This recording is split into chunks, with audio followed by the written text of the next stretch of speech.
പ്രിയ ദൈവമക്കളെ, ഞാൻ എന്തിനാണ് ഇങ്ങനെ പറയുന്നതിൻ്റെ കാരണം, ഇത്ര ശക്തമായി ഞാൻ പറയുന്നതിൻ്റെ കാരണം എന്താ?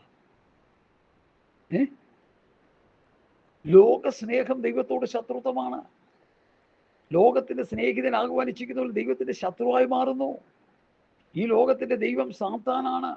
ഈ ലോകത്തിന്റെ പ്രഭു സാത്താനാണ്. അതുകൊണ്ട് ലോകത്തിൻ മോഹത്താലുള്ള നാശം നമ്മൾ വിട്ടൊഴിഞ്ഞു പോകണം. സാത്താൻ ഈ ലോകത്തിൽ പലതും ദൈവമക്കളാകുന്ന നമ്മളെ ചതിച്ച് നമ്മുടെ നിത്യത നഷ്ടപ്പെടുത്താൻ പല കാര്യങ്ങൾ ഈ ലോകത്തിൽ ഒരുക്കി വെച്ചിട്ടുണ്ട്. അതിലൊന്നും നമ്മൾ ആരും പോയി ചാടരുത്. പണം തന്ന് സഹായിക്കാൻ, മറ്റ് വിവിധ നിലയിൽ നമ്മളെ സഹായിച്ച് നമ്മുടെ നിത്യത നഷ്ടമാക്കാൻ സാത്താൻ കെണിയൊരുക്കി വെച്ചിട്ടുണ്ട്. 2 3 പേർ എൻ്റെ നാമത്തിൽ കൂടിയുള്ള മധ്യത്തിൽ ഞാൻ ഉണ്ടെന്നുള്ള വചനപ്രകാരം നമ്മൾ 2 3 4 ഉള്ളൂ. ചിലപ്പോൾ ഇവിടെ 2 3 പേര് വേണ്ട, 1000 വേണം, 500 പേര് വേണം. എന്താ അതിൻ്റെ ഉദ്ദേശം? 5000 പേരെ കൂട്ടിവരുന്നതിൻ്റെ ഉദ്ദേശം എന്താ? 5000 പേര് 100 വെച്ചിട്ടാൽ കാശ് എത്രയായി?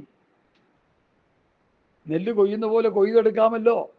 നരേകർ ചെയ്തുകൊണ്ടിരിക്കുകയല്ലേ. നാശത്തിലേക്കാണ് പോകുന്നതെന്ന് മനസ്സിലാക്കുക. ആളെ കൂട്ടുന്ന പരിപാടിയില്ല. പാസ്റ്റർ ക്യാപ്റ്റൻ ഷാമൂൽ എന്ന് പറയുന്ന കർത്താവിൻ്റെ ദാസൻ ഒരു സ്ഥലത്ത് മീറ്റിംഗ് നടത്താനായിട്ട് പബ്ലിഷ് ചെയ്യും.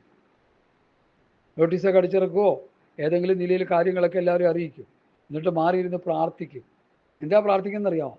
ദൈവം അയച്ചവർ മാത്രം വരണം, അല്ല എല്ലാവരും കൂടി കയറി വരരുത്. ആവശ്യമില്ലാത്തവർ ആരും വരണ്ട. ഇവിടെ ദൈവം അയച്ചവർ, വചനം പഠിക്കാൻ ആഗ്രഹിക്കുന്നവർ, സ്വർഗത്ത് പോകാൻ ആഗ്രഹിക്കുന്നവർ, നിത്യതയിലേക്ക് പോകാൻ ആഗ്രഹിക്കുന്നവർ, അവർ വരണം. അല്ലാത്തവരാരും വരണ്ട. ആൾ കൂടിക്കൊണ്ടൊന്നും പാമ്പ് ചാവത്തില്ല.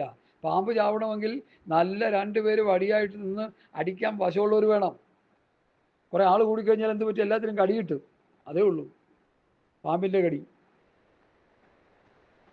ഞങ്ങൾ പാമ്പിനെ തല്ലി കൊന്നിട്ടുണ്ട്, അതുകൊണ്ട് പറയുക. അതുകൊണ്ട് പ്രിയമുള്ളവരെ, ലോകത്തിൻ മോഹത്താലുള്ള നാശം വിട്ടൊഴിച്ച് പൊക്കോണം. നാശത്തിൽ അടിമപ്പെട്ടു പോകരുത്. ഇതിൽ കൂടുതൽ എനിക്ക് പറയാനില്ല. ഈ ലോകത്തിൻ്റെ പ്രഭു സാത്താനാ. ദൈവപ്രതിമയായ ക്രിസ്തുയേശുവിന്റെ തേജസ്സുള്ള സുവിശേഷത്തിന്റെ പ്രകാശനം ശോഭിക്കാതിരിക്കാൻ ഈ ലോകത്തിന്റെ ദൈവം സാത്താൻ അനേക ഹൃദയങ്ങളെ കുരുടാക്കിയിട്ടിരിക്കുക. പെന്തക്കോസ്തുകാരുടെ കണ്ണും ഹൃദയവും എല്ലാം കുരുടായിരിക്കുക. ഇന്ന് ഈ വചനം കേൾക്കുമ്പോൾ നിങ്ങളുടെ കണ്ണുകൾ തുറന്നു വരട്ടെ. അനന്യാസ് പ്രാർത്ഥിച്ചപ്പോൾ പൗലൂസിന്റെ കണ്ണിലുള്ള ന്യായപ്രമാണത്തിന്റെ ചെതുമ്പലും എല്ലാം വീണുപോയെന്നാണ് എഴുതിയിരിക്കുന്നത്. ഹല്ലേലൂയ. ലോകത്തിൽ മോഹത്താലുള്ള നാശം വിട്ടൊഴിഞ്ഞു ക്രിസ്തുവിന്റെ ദിവ്യ സ്വഭാവത്തിന് കൂട്ടാളികളെ തീരുവാനിട വരുന്നു. അടുത്ത വാക്യത്തിലേക്ക് വരാം. പത്രോസിന്റെ 2-ാം ലേഖനം.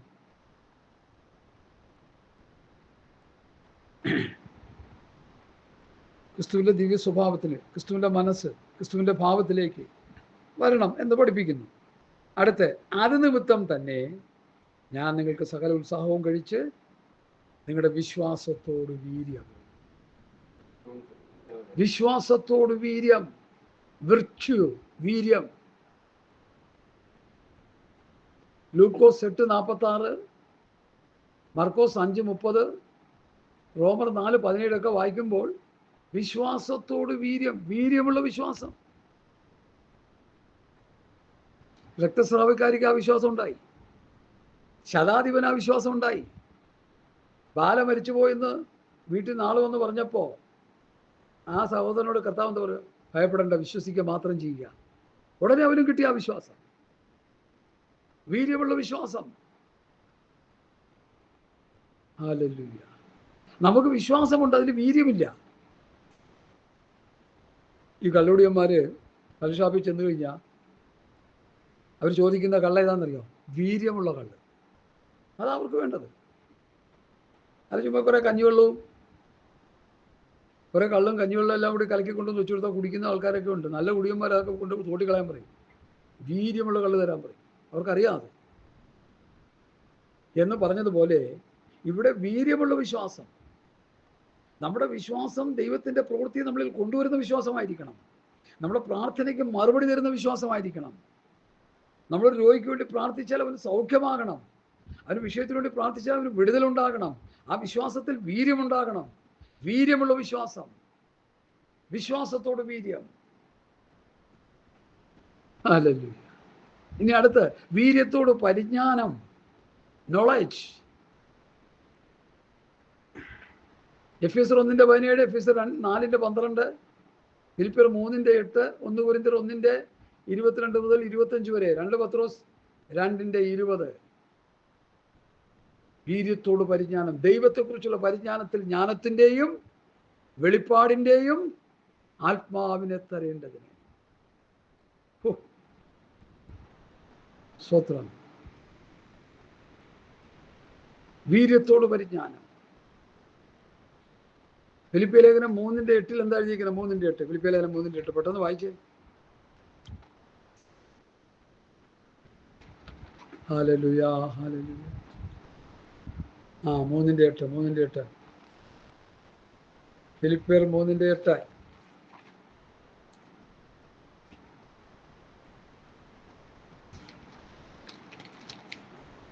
അത്രയുമല്ല, ക്രിസ്തുവേശുവിനെ കുറിച്ചുള്ള പരിജ്ഞാനത്തിന്റെ ശ്രേഷ്ഠത. ക്രിസ്തുവേശുവിനെ കുറിച്ചുള്ള പരിജ്ഞാനത്തിന്റെ ശ്രേഷ്ഠത. പരിജ്ഞാനം അതാ. നമുക്ക് കുറെ തിയോളജിക്കലായിട്ട് കുറെ അറിവുണ്ടെന്ന് പറയുന്നതിന് അർത്ഥമൊന്നുമില്ല. ലോകത്തിന്റെ അറിവ് മുഴുവൻ തലയെ കയറ്റി വെച്ചിരിക്കുന്ന പാർഷന്മാരായിരുന്നു നല്ലൊരു ശതമാനം. പരിജ്ഞാനം പ്രാപിക്കുന്നതൊക്കെ നല്ലതാ, ഇല്ലെന്ന് ഞാൻ പറയുന്നില്ല. പക്ഷെ ഇതില്ലെങ്കിൽ അത് മാത്രം ഉണ്ടെങ്കിൽ ഒരു ഗുണമില്ല. ദൈവത്തെക്കുറിച്ചുള്ള പരിജ്ഞാനം. നമ്മൾ വായിച്ചുകൊണ്ടിരിക്കുന്ന പത്രോസിന്റെ 2-ാം ലേഖനത്തിൽ അതിൻ്റെ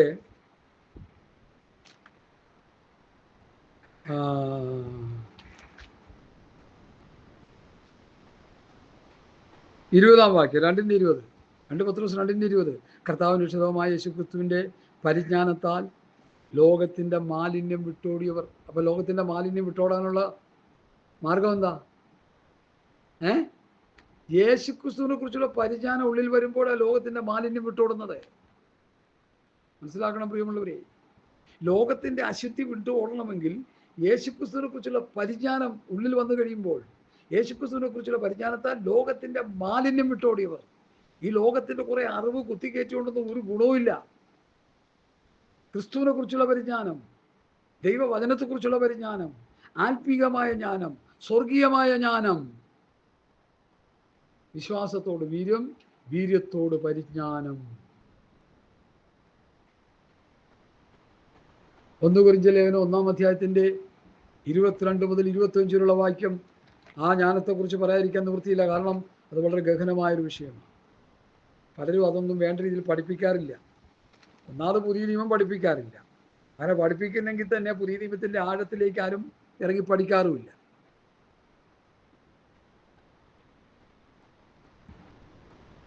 ജ്ഞാനികളുടെ ജ്ഞാനം ഞാൻ നശിപ്പിക്കുകയും ബുദ്ധിമാന്മാരുടെ ബുദ്ധി ദുർബലമാക്കുകയും ചെയ്യുമെന്ന് എഴുതിയിരിക്കുന്നുവല്ലോ. 1 കൊരിന്ത്യർ 1:19 ഞാൻ വായിക്കുന്നത്. ജ്ഞാനി എവിടെ? ശാസ്ത്രി എവിടെ? ഈ ലോകത്തിന്റെ ജ്ഞാനം, ഈ ലോകത്തിന്റെ താർക്കികൻ എവിടെ? ലോകത്തിന്റെ ജ്ഞാനം ദൈവം പോഷത്വമാക്കിയില്ലയോ? അപ്പൊ ലോകജ്ഞാനികളാരാ? പോഷന്മാരാ. വിശ്വസിക്കുന്നവരെ പ്രസംഗത്തിന്റെ പോഷത്താൽ രക്ഷിപ്പാൻ ദൈവത്തിന് പ്രസാദം തോന്നി. യഹൂദന്മാർ അടയാളം ചോദിക്കുകയും യവനന്മാർ ജ്ഞാനം അന്വേഷിക്കുകയും ചെയ്യുന്നു. ഞങ്ങളോ ക്രൂശിക്കപ്പെട്ട ക്രിസ്തുവിനെ പ്രസംഗിക്കുന്നു. യഹൂദന്മാർക്ക് ഇടർച്ചയും ജാതികൾക്ക് പോഷത്വമെങ്കിലും യഹൂദന്മാരാകട്ടെ യവനന്മാരാകട്ടെ വിളിക്കപ്പെട്ട ഏവർക്കും ദൈവശക്തിയും ദൈവജ്ഞാനവുമായ ക്രിസ്തുവിനെ തന്നെ. അപ്പൊ ദൈവത്തിന്റെ ജ്ഞാനം ക്രിസ്തു. എൻ്റെ പഠിപ്പിക്കലല്ല, പൗലൂസിന്റെ പഠിപ്പിക്കല. ഇനി 1 കൊരിന്ത്യർ 2:6 മുതൽ വായിക്കുന്നു. എന്നാൽ തികഞ്ഞവരുടെ ഇടയിൽ ഞങ്ങൾ ജ്ഞാനം സംസാരിക്കുന്നു. ഈ ലോകത്തിന്റെ ജ്ഞാനമല്ല, നശിച്ചു പോകുന്നവരായ ഈ ലോകത്തിന്റെ പ്രഭുക്കന്മാരുടെ ജ്ഞാനവുമല്ല. ദൈവം ലോക സൃഷ്ടിക്ക് മുൻപേ നമ്മുടെ തേജസ്സിനായി മുൻനിയമിച്ചതും മറഞ്ഞിരുന്നതുമായ ദൈവത്തിന്റെ ജ്ഞാനമത്രേ ഞങ്ങൾ മർമ്മമായി പ്രസ്താവിക്കുന്നു. ആ ദൈവത്തിന്റെ ജ്ഞാനമായ ക്രിസ്തുവിനെ ഞങ്ങൾ പ്രസംഗിക്കുന്നു എന്നതിൻ്റെ അർത്ഥം. ഞങ്ങൾ ക്രൂശിക്കപ്പെട്ട ക്രിസ്തുവിനെ പ്രസംഗിക്കുന്നു എന്ന് തിമോഥെയോസിന്റെ ലേഖനത്തിലുണ്ടല്ലോ. ക്രിസ്തുവിനെ ഞങ്ങൾ പ്രസംഗിക്കുന്നു. അത് ഈ ലോകത്തിന്റെ പ്രഭുക്കന്മാരാരും അറിഞ്ഞില്ല. യഹൂദന്മാരും റോമക്കാരും ഒന്നും അത് അറിഞ്ഞില്ല. അറിഞ്ഞിരുന്നുവെങ്കിൽ അവർ തേജസ്സിന്റെ കർത്താവിനെ ക്രൂശിക്കില്ലായിരുന്നു. അപ്പോൾ അവർ അറിയാതെ ക്രൂശിച്ചു. ഇന്നിപ്പോൾ നമ്മൾ അറിഞ്ഞുകൊണ്ട് ക്രൂശിച്ചുകൊണ്ടിരിക്കുക. ദൈവത്തിനെ ചവിട്ടിക്കളയും വിശുദ്ധീകരിച്ച നിയമരക്തത്തെ മലിനം നൽകുകയും കൃപയുടെ ആത്മാവിനെ നിന്ദിക്കുകയും ചെയ്താൽ യേശുക്രിസ്തുവിനെ ക്രൂശിക്കുന്നതിന് തുല്യമാണ്. ഹല്ലേലൂയ. മനസ്സിലായോ? ഭയങ്കര സബ്ജക്റ്റാ സഹോദരാ ഇത്. വിശ്വാസത്തോട് വീര്യം, വീര്യത്തോട് പരിജ്ഞാനം, ജ്ഞാനം. കൊലോസ്യ ലേഖനം 2-ാം അധ്യായത്തിൻ്റെ 1 മുതൽ വാക്യം ഞാൻ വായിക്കാം. നിങ്ങൾക്ക് ലവോദിക്കയിലുള്ളവർക്കും ജഡത്തിൽ എൻ്റെ മുഖം കണ്ടിട്ടില്ലാത്ത എല്ലാവർക്കും വേണ്ടി അവർ ക്രിസ്തു എന്ന ദൈവമർമ്മത്തിൻ്റെ പരിജ്ഞാനവും വിവേകപൂർണ്ണ സമ്പത്തും പ്രാപിപ്പാൻ തക്കവണ്ണം സ്നേഹത്തിലേക്ക് ഉപയോഗിച്ചിട്ട് ഹൃദയങ്ങൾക്ക് ആശ്വാസം ലഭിക്കണമെന്ന് വെച്ച് ഞാൻ അത്ര വലിയ പോരാട്ടം കഴിക്കുന്നു എന്ന് നിങ്ങൾ അറിവാൻ ഞാൻ ഇച്ഛിക്കുന്നു. അവനിൽ ജ്ഞാനത്തിൻ്റെയും പരിജ്ഞാനത്തിൻ്റെയും നിക്ഷേപങ്ങളൊക്കെയും ഗുപ്തമായിരിക്കുന്നു. യേശു ക്രിസ്തുവിൽ ജ്ഞാനത്തിൻ്റെയും പരിജ്ഞാനത്തിൻ്റെയും നിക്ഷേപങ്ങൾ ഗുപ്തമായിരിക്കുന്നു. അതാണ് പൗലൂസ് കൊലോസ്യയിലെ വിശ്വാസികൾക്ക് എടുത്തു കൊടുത്തത്. ഇന്നത്തെ പാസ്റ്റർമാർ എന്താ എടുത്തു കൊടുക്കുന്നത്? അവരേത് ജ്ഞാനമാണ് വിശ്വാസികളെ പഠിപ്പിക്കുന്നത്? ഈ ലോകത്തിൻ്റെ ജ്ഞാനം. അത് ചക്രം ഉണ്ടാക്കാനുള്ള കാര്യം.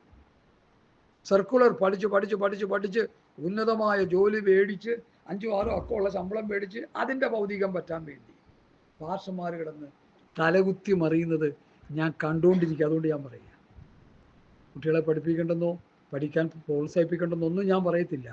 അതിനേക്കാൾ വലിയ സംഭവം ഇവിടെ കിടക്കുക. അപ്പോസ്തലനായ പൗലൂസ് കൊലോസ്യയിലെ വിശ്വാസികളെ എന്ത് ചെയ്തു? ജ്ഞാനത്തിൻ്റെയും പരിജ്ഞാനത്തിൻ്റെയും നിക്ഷേപങ്ങളൊക്കെയും ഗുപ്തമായിരിക്കുന്നു. ആ ഗുപ്തമായിരിക്കുന്ന ജ്ഞാനത്തിൻ്റെയും പരിജ്ഞാനത്തിൻ്റെയും നിക്ഷേപങ്ങൾ കൊലോസ്യയിലെ വിശ്വാസികൾക്ക് എടുത്തു കൊടുക്കണം.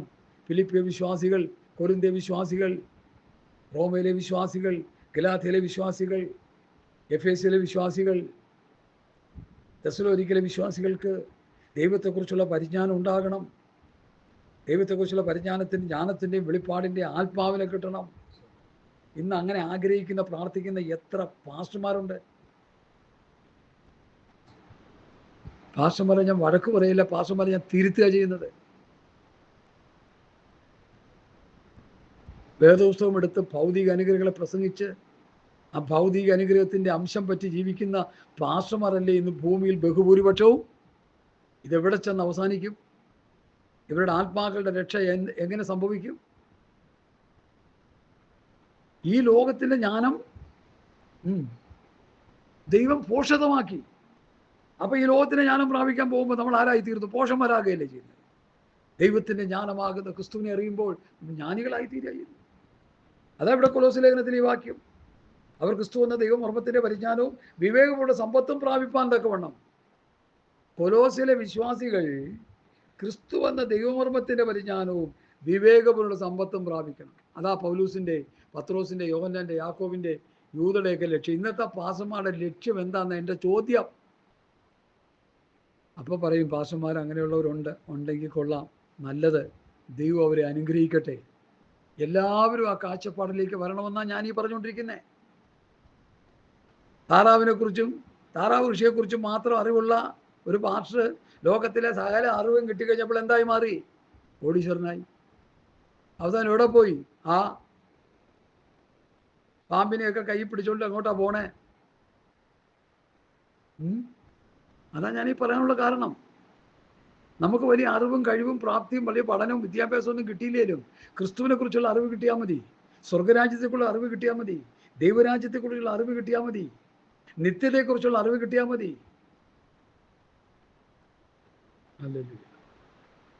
ഇന്നത്തെ ആത്മീയഗോളത്തിലെ ഏറ്റവും വലിയൊരു ദുരന്തമാണ് പഠിച്ച് വലിയ പഠിതാക്കളായി തീരുക, അവസാനം ക്രിസ്തു ഇല്ലാത്തവരായി തീരുക.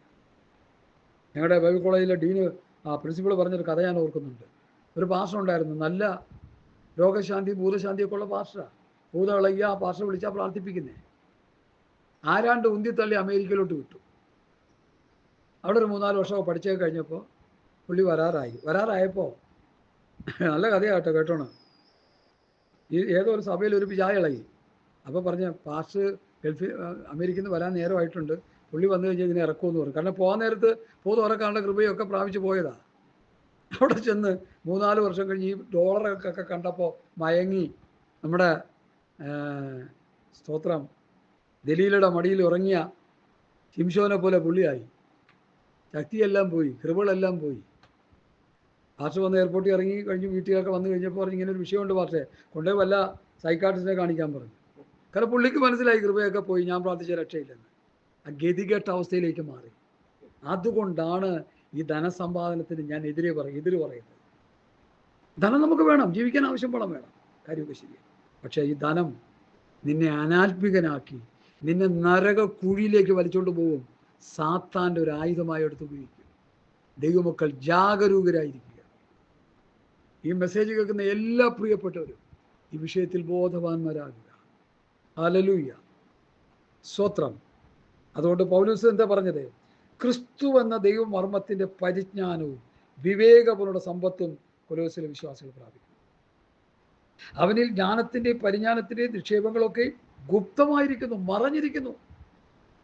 യേശുക്രിസ്തുവിൽ മറഞ്ഞിരിക്കുന്ന ജ്ഞാനത്തിൻ്റെയും പരിജ്ഞാനത്തിൻ്റെ ആ ഗുപ്തനിധികൾ സൗദി അറേബ്യയിലേക്ക് മഞ്ഞുമല അടിയിൽ ഇരിപ്പുണ്ടെന്നാണ് പറയുന്നത്. ആ മറഞ്ഞിരിക്കുക.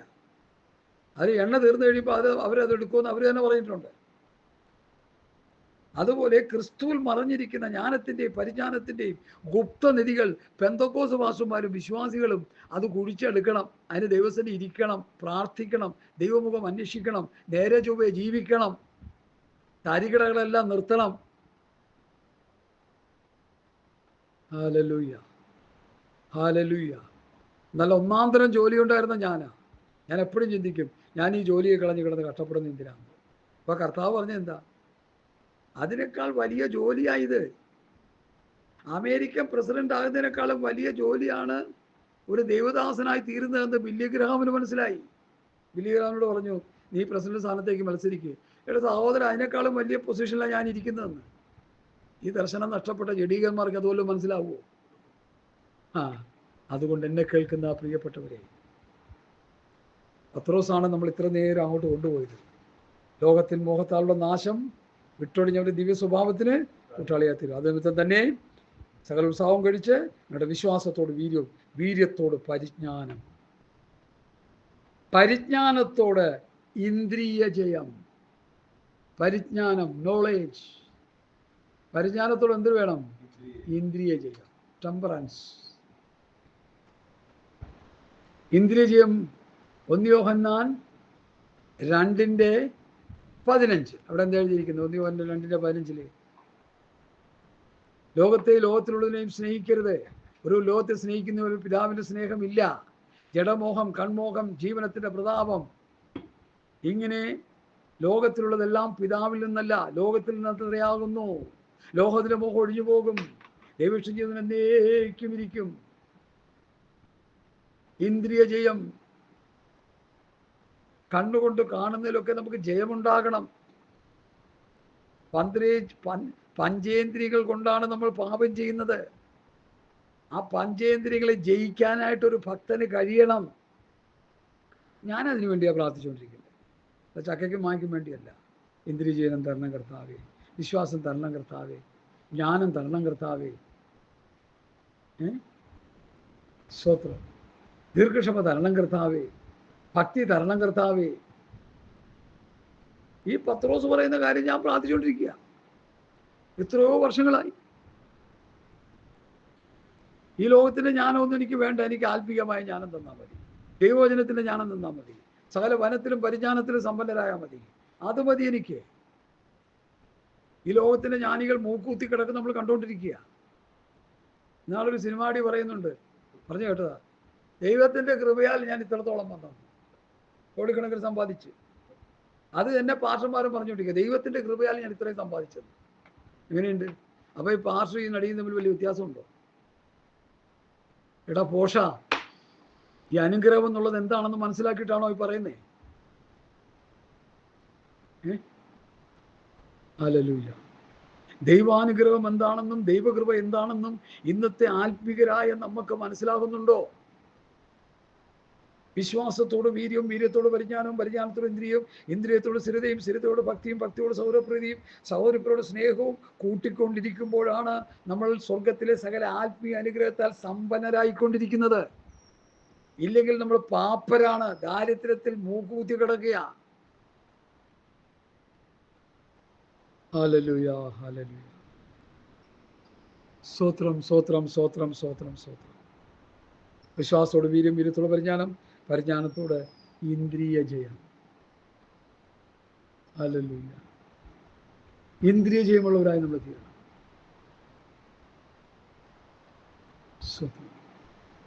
ഇവിടെ പഞ്ചേന്ദ്രിയങ്ങളെ ജയിക്കാൻ നമുക്ക് കഴിയണം. കണ്ണ്, മൂക്ക്, നാക്ക്. ഇതിനെല്ലാം ജയിക്കണം. നാവ് രുചി ഭക്ഷണം ജയിക്കണം.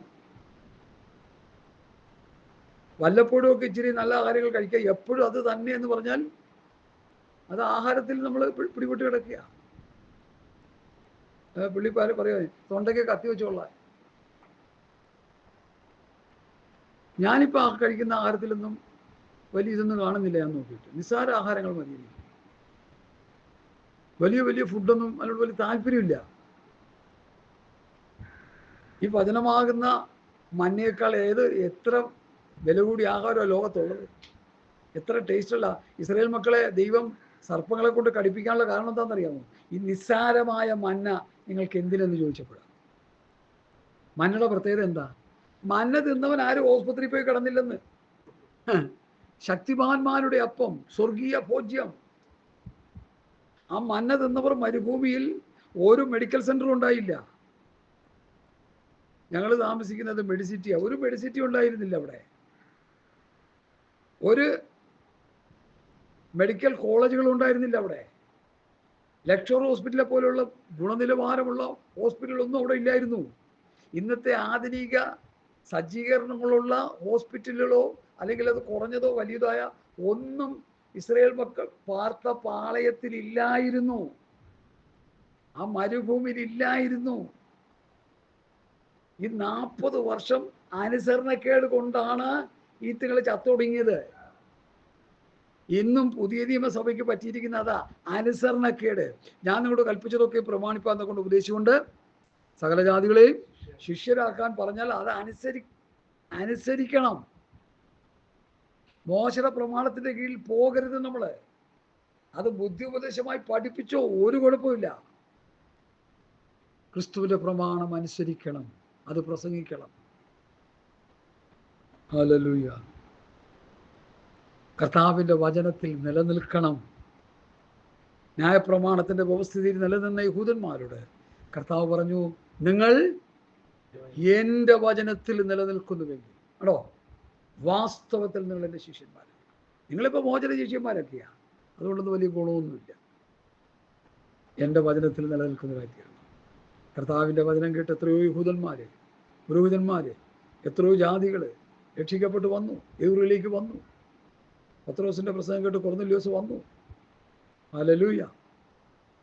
അതുകൊണ്ട് പ്രിയമുള്ളവരെ, ആത്മീകമായ ജ്ഞാനം, ദൈവികമായ ജ്ഞാനമാണ് നമുക്ക് വേണ്ടത്. പരിജ്ഞാനത്തോട് ഇന്ദ്രിയം വേണം. ഇന്ദ്രിയം. ഇനി അടുത്ത ഞാൻ ഇന്ദ്രിയത്തിൽ നിന്ന് മുമ്പോട്ട് പോട്ടെ. ഇന്ദ്രിയത്തോട് സ്ഥിരത, പേഷ്യൻസ്, ദീർഘക്ഷമ എന്നാണ് അതിൻ്റെ അർത്ഥം. ഇന്ദ്രിയജയത്തോട് സ്ഥിരത. ക്ഷമയുണ്ട്, ദീർഘക്ഷമയില്ല. ഞാൻ കർത്താവിനോട് പറഞ്ഞു, എനിക്ക് ക്ഷമയും ഇല്ല ദീർഘക്ഷമയും ഇല്ല, എനിക്ക് തരണം കർത്താവേ. പറഞ്ഞ എന്താ കുഴപ്പം? ഭാഷായതുകൊണ്ട് ഉള്ളതുപോലെ പറഞ്ഞാൽ എന്താ കുഴപ്പം? ഇല്ലാത്തതുണ്ടെന്ന് പറഞ്ഞ് കിടന്ന് അഭിനയിക്കേണ്ട കാര്യം വന്നിരിക്കുന്നു. സിനിമാ നടന്മാർ കിടന്ന് അഭിനയിക്കുന്ന പോലെ സ്റ്റേജ് കിട്ടിക്കഴിഞ്ഞാൽ എന്തൊക്കെ അഭിനയമാണ് കിട്ടുന്ന കാണിക്കുന്നു.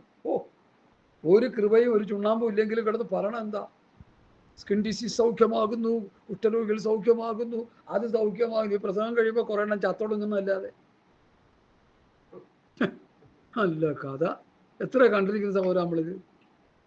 ചുമ്മാ കണ്ണും പൂട്ടിയോ പറഞ്ഞോളുക. അതിൻ്റെ മീറ്റിങ്ങിന് ചെന്നപ്പോൾ എല്ലാവരും അങ്ങ് സൗഖ്യമായിക്കൊണ്ടിരിക്കുകയാണ്. സൗഖ്യമായി പോയവരുള്ള കഥ ഞാൻ കേട്ടിട്ടുണ്ട്. 4-ാം ദിവസം പെട്ടിയിലെടുത്ത് വെച്ചവനെ ദൈവ സൗഖ്യമാക്കി അങ്ങനെ സംഭവിക്കുമോ? അതുകൊണ്ട് ഈ പൊട്ടത്തരങ്ങളൊക്കെ വിളിച്ചു പറയാതെ കർത്താവായ യേശുക്രിസ്തുവിൻ്റെ ഭക്തിവചനം, ഭക്തിക്കൊത്ത് ഉപദേശം പ്രസംഗിക്കേ, വചനം പ്രസംഗിക്കേ. എനിക്കറിയാം, തിരുവനന്തപുരത്തുള്ള ഒരു പാസ്റ്റർ, പേരൊന്നും ഞാൻ പറയുന്നില്ല, ഒരു മെസ്സേജ് പ്രസംഗിച്ചപ്പോൾ അതിൽ 45 മിനിറ്റ് പുള്ളി പ്രാർത്ഥിച്ച് രോഗി സൗഖ്യമായെന്ന് പറഞ്ഞുകൊണ്ടിരിക്കുക. 45 മിനിറ്റ് വചനം പ്രസംഗിക്കാനുള്ളതിന് അവരെ വചനം പ്രസംഗിച്ച് നടത്തി അല്ലേ? അതല്ലേ എഴുതിയിരിക്കുന്നത്. 45 മിനിറ്റ് പുള്ളി പ്രാർത്ഥിച്ച് രോഗി സൗഖ്യം അതിനെക്കുറിച്ച് പറഞ്ഞുകൊണ്ടിരിക്കുക.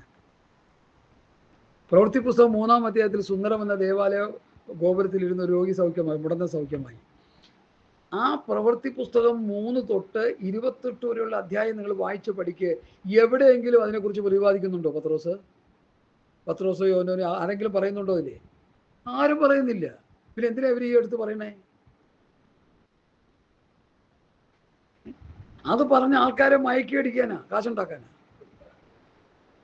പ്രാർത്ഥിക്കുമ്പോൾ രോഗി സൗഖ്യമാകുന്നത് ദൈവാത്മാവിലാണ് സൗഖ്യമാകുന്നതെന്ന് ചിന്തിക്കരുതേ. എടുത്തു തരാൻ വായിക്കും. എടുത്ത് വായിച്ചത് 2 തെസ്സലോനിക്ക ലേഖനം. അതൊക്കെ പറയാൻ പ്രേരണയുണ്ട്, അതുകൊണ്ടാണ് പറയണ കേട്ടോ. പ്രേരണ ഉള്ളതുകൊണ്ടാണ് പറയുന്നത്. പ്രേരണ ദൈവത്തിൻ്റെ ആത്മാവ് പ്രേരിപ്പിക്കുക. കാരണം വേദോത്സവത്തിൻ്റെ തെക്കും വടക്കും അറിഞ്ഞൂടാത്ത പല പ്രിയപ്പെട്ടവരും ആത്മീയ കോളത്ത് കിടക്കുക, അവരൊക്കെ ചതിച്ച് പെട്ടുകൊണ്ടിരിക്കുക. ഞാനത് വായിക്കാൻ വേണമെങ്കിൽ 2 തെസ്സലോനി 2-ാം അധ്യായം. ഹല്ലേലൂയ. അധർമ്മത്തിൻ്റെ മർമ്മം ഇപ്പോഴേ വ്യാപരിക്കുന്നുണ്ട്. 7 മുതൽ ഇപ്പോഴേ വ്യാപരിക്കുന്നുണ്ട്. തടുക്കുന്നവൻ വഴിയിൽ നീങ്ങിപ്പോകാൻ മാത്രം വേണം. അധർമ്മത്തിൻ്റെ മർമ്മം, സാത്താൻ്റെ മർമ്മം ഇപ്പോഴേ വ്യാപരിച്ചുകൊണ്ടിരിക്കുന്നു. തടുക്കുന്നവൻ പരിശുദ്ധാത്മാവ് സഭയുമായിട്ട് തടുത്തുകൊണ്ടിരിക്കുക. അത് മാറിക്കഴിയുമ്പോൾ അപ്പോൾ അധർമ്മമൂർത്തി വെളിപ്പെട്ട് വരും. അവനെ കർത്താവായ യേശു തൻ്റെ വായിലെ ശ്വാസത്താൽ ഒടുക്കി തൻ്റെ പ്രത്യക്ഷതയുടെ പ്രഭാവത്താൽ നശിപ്പിക്കും. അധർമ്മമൂർത്തിയുടെ പ്രത്യക്ഷത നശിച്ചു പോകുന്നവർക്ക് സാത്താൻ്റെ വ്യാപാര ശക്തിക്ക് ഒത്തവണ്ണം വ്യാജമായ സകല ശക്തിയോടും അടയാളങ്ങളോടും അത്ഭുതങ്ങളോടും അനീതിയുടെ സകല വഞ്ചനയോടും കൂടി ആയിരിക്കും. വായിച്ചോണേ. 1 തെസ്സലോനി 2:9. അധർമ്മമൂർത്തിയുടെ പ്രത്യക്ഷത നശിച്ചു പോകുന്നവർക്ക് സാത്താൻ്റെ വ്യാപാര ശക്തിക്ക് ഒത്തവണ്ണം വ്യാജമായ സകല ശക്തിയോടും അടയാളങ്ങളോടും അത്ഭുതങ്ങളോടും അനീതിയുടെ സകല വഞ്ചനയോടും കൂടി ആയിരിക്കും. അവർ രക്ഷിക്കപ്പെടുവാൻ തക്കവണ്ണം സത്യത്തെ സ്നേഹിച്ചു കൊള്ളായിക തന്നെ അങ്ങനെ ഭവിക്കും. 11ഉം 12ഉമാണ് നമ്മൾ ഭയക്കേണ്ട വാക്യം.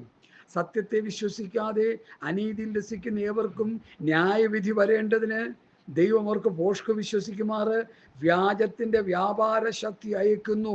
ദൈവം വ്യാജത്തിൻ്റെ വ്യാപാര ശക്തി അയച്ച് രോഗികൾ സൗഖ്യമാകുമ്പോൾ, ഭൂതങ്ങൾ പോകുമ്പോൾ ജനം വല്ലാതെ ആയിത്തീരുക. ഓ, അത്ഭുതം നടന്നു, അടയാളം നടന്നു. ദൈവം അവർക്ക് ഭോഷ്ക് വിശ്വസിക്കുമാറ് വ്യാജത്തിൻ്റെ വ്യാപാര ശക്തി ദൈവം അയക്കുന്നു. സഹോദര, 9, 10, 11, 12 വാക്യം വീട്ടിൽ പോയി 2-3 പ്രാവശ്യം വായിക്കണം. 2 തെസ്സലോനി എല്ലാ പെന്തക്കോസ്ത് പാസ്റ്റർമാരും വിശ്വാസികളും 2 തെസ്സലോനി 2-ാം അധ്യായം മുഴുവൻ വായിക്കണം. എസ്പെഷ്യലി 9, 10, 11, 12 വാക്യങ്ങൾ. ദൈവം വ്യാജത്തിൻ്റെ വ്യാപാര ശക്തി അയക്കുന്നു. എന്തുകൊണ്ട് അയക്കുന്നു? സത്യത്തെ വിശ്വസിക്കാതെ അനീതിയിൽ രസിച്ചു പോകുന്നത് കൊണ്ട്, ജീവിതം സത്യസന്ധമായി സൂക്ഷിക്കാത്തത് കൊണ്ട്, ശുദ്ധഹൃദയം, നല്ല മനസ്സാക്ഷി, നിർവ്യാജ വിശ്വാസം എന്നിവയാലുള്ള ഉളവാകുന്ന ദൈവസ്നേഹത്തിൽ നിറഞ്ഞ് സത്യസന്ധമായി ജീവിക്കാത്തത് കൊണ്ട് ദൈവം ഭോഷ്ക് വിശ്വസിക്കുമാറ് വ്യാജത്തിൻ്റെ വ്യാപാര ശക്തി അയച്ച് അത്ഭുതങ്ങളും അടയാളങ്ങളും കണ്ടു കഴിയുമ്പോൾ കമന്നടിച്ച് അതിലോട്ട് വീഴുകയാണ്. ഓ, ദൈവം എന്നെ സൗഖ്യമാക്കി, ദൈവം എന്നെ സൗഖ്യമാക്കി. ദൈവം ഇവിടെ എഴുതിയിരിക്കുന്നത് ഭോഷ്ക് വിശ്വസിക്കുമാറ് വ്യാജത്തിൻ്റെ വ്യാപാര ശക്തി ദൈവം അയക്കുന്നു. ദൈവം അവർക്ക് 12-ാം വാക്യം, ദൈവം അവർക്ക് ഭോഷ്ക് വിശ്വസിക്കുമാറ് വ്യാജത്തിൻ്റെ വ്യാപാര ശക്തി അയക്കുന്നു. എന്തുകൊണ്ട് അയക്കുന്നു? സത്യത്തെ വിശ്വസിക്കാതെ അനീതിയിൽ രസിക്കുന്നതുകൊണ്ട്. പെന്തക്കോസ്തുകാരെ, കണ്ണു തുറന്ന് ഈ വാക്യങ്ങളൊക്കെ ഒന്ന് കാണണേ, ഒന്ന് കമൻറ്റ് ചെയ്തേക്കണേ. കമൻറ്റ് ചെയ്യാനൊന്നും ആർക്കും മനസ്സ് വരുന്നില്ല. എന്താണോ എനിക്കറിയത്തില്ല. ഞാൻ പറയുന്നത് തെറ്റാണെങ്കിൽ തെറ്റാണെന്ന് പറഞ്ഞ് കമൻറ്റ് ചെയ്യാം. എന്നെ തിരുത്താൻ പൂർണ്ണ സ്വാതന്ത്ര്യമുണ്ട്. അല്ലെങ്കിൽ ഇത് ശരിയാണെന്ന് കമൻറ്റ് ചെയ്തോ. ഹല്ലേലൂയ. എൻ്റെ ഹൃദയത്തിൽ അത് പ്രകാശിച്ചു വന്നുകൊണ്ടാണ് ഞാൻ വിളിച്ചു പറഞ്ഞത്. സ്തോത്രം, സ്തോത്രം, സ്തോത്രം. വിശ്വാസത്തോട് വീര്യം, വീര്യത്തോട് പരിജ്ഞാനം, പരിജ്ഞാനത്തോട് ഇന്ദ്രിയം, ഇന്ദ്രിയത്തോട് സ്ഥിരത, വീര്യം, virtue, hallelujah, knowledge, temperance, patience. എന്താണ്? ദീർഘക്ഷമ. റോമർ 5:31 എന്താ ദീർഘക്ഷമ എന്നുള്ളതിനെ കുറിച്ച് പൗലോസ് പറയുന്നൊരു വാക്യം. റോമർ 5:31 വായിച്ചേ, പെട്ടെന്ന് വായിച്ചേ, പെട്ടെന്ന് പോവാം. 5:31 5:3 ഹല്ലേലൂയ. അത് തന്നെയല്ല, കഷ്ടത സഹിഷ്ണുതയും, സഹിഷ്ണു സിദ്ധതയും, സിദ്ധത പ്രത്യാശയും ഉളവാക്കുന്നു എന്ന് പറഞ്ഞ് കഷ്ടങ്ങളിൽ പ്രശംസിക്കുന്നു. ടെമ്പറൻസ്, ദീർഘക്ഷമ. കഷ്ടത സഹിഷ്ണുത ഉണ്ടാക്കുന്നു. സഹിഷ്ണുത എന്ത് ചെയ്യുന്നു? സിദ്ധത ഉണ്ടാക്കുന്നു. സിദ്ധത എന്ത് ചെയ്യുന്നു? പ്രത്യാശ ഉണ്ടാക്കുന്നു. സഹിഷ്ണുത, ദീർഘക്ഷമ, സഹിക്കാനും പൊറുക്കാനും ഉള്ള സഹിഷ്ണുത, ദീർഘക്ഷമ, ഇന്ദ്രിയജയത്തോട് സ്ഥിരത, ഇന്ദ്രിയജയത്തോട് സ്ഥിരത. ഹല്ലേലൂയ. ജെയിംസ് 5:7, 8, 9 വാക്യങ്ങൾ. അതിലെന്താ എഴുതിയിരിക്കുന്നത്? ജെയിംസ് 5:7, 8, 9 വാക്യങ്ങൾ. ഇതൊക്കെ ആ ആ ആ കർത്താവിൻ്റെ പ്രത്യക്ഷയുടെ ദീർഘക്ഷമയോടെ ഇരിപ്പീൻ. ദീർഘക്ഷമ, ടെമ്പറൻസ് അല്ലല്ല, പേഷ്യൻസ്. കൃഷിക്കാരൻ തൻ്റെ വിലയേറിയ ഫലത്തിന് കാത്തുകൊണ്ട് മുൻമഴയും പിന്മഴയും അതിന് കിട്ടുവോളം ദീർഘക്ഷമയോടെ ഇരിക്കുന്നുവല്ലോ. നിങ്ങളും ദീർഘക്ഷമ. കർത്താവിൻ്റെ ഒരു ദീർഘക്ഷമ. ഈയിടയ്ക്ക് ഒരു വെളിവ് കെട്ടാൻ ഒരു പ്രസ്താവന ഇറക്കിയ കർത്താവ് കഴിഞ്ഞ മാസം വരുമെന്ന്. ആ പിശാച് ഇവിടെ എറണാകുളത്തും ഈ കേരളത്തിലെ പല ഭാഗങ്ങളിലും വന്ന് കിടന്ന് ഉരുണ്ട് മറിഞ്ഞു പോയ ആളാ. അതിനെ പൊക്കിക്കൊണ്ട് കിടക്കാൻ ഇവിടെ കുറേ പാർഷന്മാരും ഉണ്ടായിരുന്നു. ഇവരോടൊക്കെ ദൈവം ക്ഷമിക്കട്ടെ, അല്ല ഞാനെന്താ പറയാനാ. 10 ചക്രമുള്ള ഒരു പാർഷ് വെളിയിൽ നിന്ന് വരുന്നെന്ന് പറഞ്ഞാൽ പാറ്റകളെ പോലെ കൂടും ഇവിടെയുള്ള ദ്രവ്യാഗ്രഹികൾ. പുള്ളിയും കൊണ്ട് നടന്ന് എല്ലായിടത്തും നടന്ന് പ്രസംഗിക്കുക. അതിലൊരിക്കൽ ഒരുത്തം പ്രസംഗിച്ചപ്പോൾ ഇങ്ങനെ പറഞ്ഞു, എൻ്റെ അടുത്തുനിന്ന് ഇത്ര മീറ്റർ മാറി നിന്നോളാൻ, കാരണം ദൈവാത്മാവ് എന്നിൽ വ്യാപരിക്കുക. അവൻ പറഞ്ഞത് ശരിയാ, ദുഷ്ട പിശാച അവനിൽ വ്യാപരിക്കുന്നത്. അതുകൊണ്ട് ആൾക്കാർ മാറി നിന്നാൽ അവർക്ക് രക്ഷപ്പെടാം. അതിൻ്റെ അടുത്ത് പോയാൽ ആ പോരാട്ടം കയറും. പറയണ എന്താ? ദൈവാത്മാവ് എന്നിൽ കൂടി പ്രവർത്തിച്ചുകൊണ്ടിരിക്കുക. എന്തൊക്കെ പോഷത്വങ്ങളാണ്. ദൈവാത്മാവ് പ്രവർത്തിക്കുന്ന ഒരു വയനത്തിലുണ്ട് എങ്ങനെയുള്ളവനാണെന്ന്. ഞാൻ അതിലേക്കൊന്നും പോകുന്നില്ല. അപ്പോൾ വിശ്വാസത്തോട് വീര്യം, വീര്യത്തോട് പരിജ്ഞാനം, പരിജ്ഞാനത്തോട് ഇന്ദ്രിയം, ഇന്ദ്രിയത്തോട് സ്ഥിരത. 4 കാര്യങ്ങൾ കഴിഞ്ഞു. ഇനി സ്ഥിരതയോട് ഗോഡിൻലെസ് ഭക്തി. സ്ഥിരതയോട് ഭക്തി. ഭക്തി എന്ന് പറഞ്ഞാൽ എന്താ? ദൈവിക സ്വഭാവം. എഫേസ്യർ 4:20 മുതൽ 24 വാക്യങ്ങളൊന്ന് വായിച്ചേ. ഇതൊക്കെ നമ്മളിത് ശരിക്കും മനസ്സിലാക്കണം പ്രിയമുള്ളവരെ. ഹല്ലേലൂയ.